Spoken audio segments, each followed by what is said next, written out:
Attachments are the enemy. Today on Fortitude through Stoicism, and this is my 365-day journey of implementing the ancient philosophy of Stoicism into the life of this modern masculine man. Could not sleep tonight. I'm doing my daily disciplines, and I'm reading a couple different things. And I'm looking at tomorrow's Stoicism lesson, and I told you, I see patterns. So I got to talk about this, right? Attachments are the enemy. The quote by Epictetus. In short, you must remember this, that if you hold anything dear outside your own personal reason choice, you will have destroyed your capacity for choice. So Ryan Holiday continues, and he says, according to Anthony de Mello, there is one thing and only one thing that causes unhappiness. The name of that thing is attachment. Pause. As I've talked about, I've been on a deep dive for Stoicism for the last year. Right? That's what it's all about. Found some gaps. Recently was on a trip in Thailand, discovered Buddhism, and really started to fall in love with that philosophy, nay, not religion, philosophy, and I'm noticing patterns. I've also been studying the 21 principles of Dokkōdō, which again is Miyamoto Musashi, who is the greatest samurai swordsman to ever live. Here, follow me. In Buddhism, the Four Noble Paths, number one, all beings experience suffering. Life is suffering, right? Number two, the cause of that suffering is craving, attachments, right? Pause. Go over the 21 principles of Dokkōdō. Be detached from desire. Desire is the chain that binds the spirit. To walk freely, one must cast off its weight. Liberation lies in prioritizing personal over personal cravings, the attachment to these things. So many patterns I'm determining here and seeing here, right?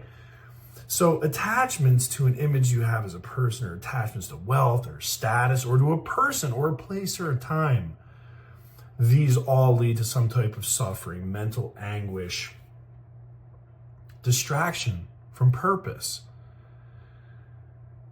It is one of the hardest things to let go of these things that we're attached to.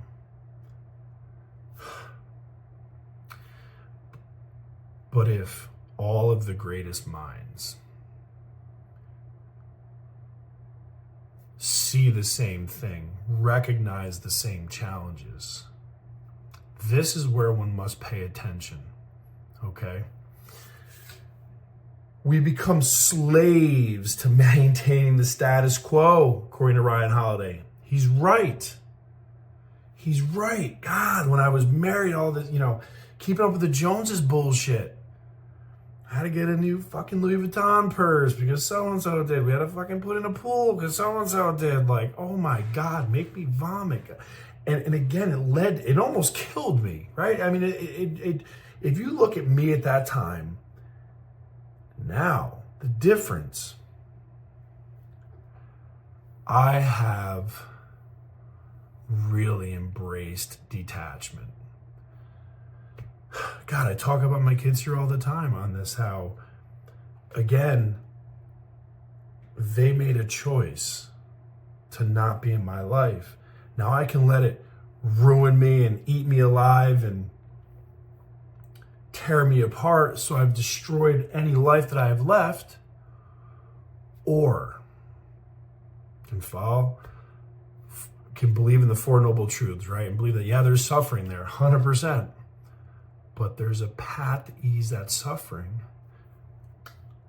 Let them go. I love them, but desire to have them and to keep them and to hold them when I have no control over them is what leads to suffering, is what leads to distraction, is what leads to this emotional anguish. Everything is in a constant state of change. I embrace impermanence. That may be now. Things change. The only thing permanent is prohairesis, our capacity of reason choice. Butchered it, forgive me. But the things we're attached to come and go, don't they? There was a time in my life that my father and I did not speak. Now at this present moment in my life, we do. I embrace impermanence. I am at peace with myself. I have no desire to cling on to the attachments of things that are not mine. The only thing that is mine is my purpose, which I decide. 21 rules, principles of Dokkōdō. Things within my reason choice, according to Stoicism. The sooner we become aware of this, the easier it is to accept. And the easier it is to adapt to what happens. These things, they're events, objects, external. We don't control them. We don't possess them. The cure to ease the suffering is the sensation of this craving. It's a sensation of these attachments. Letting it go. Letting it go. I had to share that because once I started to think about this tonight, I really couldn't get it out of my mind. And again, I didn't prepare for today's lesson. None of this was really scripted. I have my open notes here, and I'm just kind of going through my thought process here. So this is like in the moment, philosophical pattern identification. What are some of the things in your life that you're attached to? Is it a person? Is it status, job, belongings? We all have something. We become slaves to maintaining those attachments. To free yourself is through a process of detachment. Find the strength. Find the strength to give yourself the gift of ending the suffering. And on that, time to go to bed.